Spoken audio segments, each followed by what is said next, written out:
Now let's talk about when you do need to file an amended tax return for a mistake you made, okay? So here are the scenarios.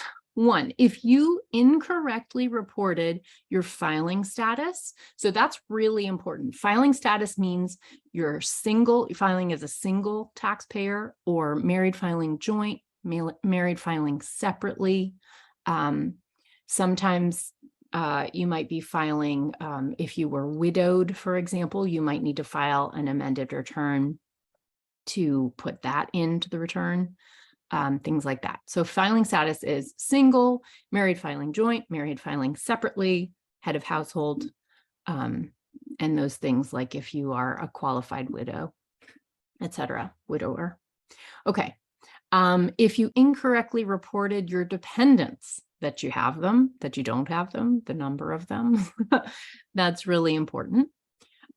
If you incorrectly reported your total income, first of all, you definitely want to file an amended return if you incorrectly reported your income, because you could be committing a felony and you want to come forward as quickly as you can and fix that mistake.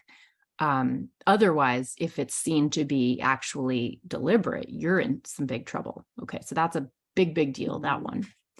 And you also want to file an amended return if you have deductions or credits that you either took in error or didn't take and are entitled to.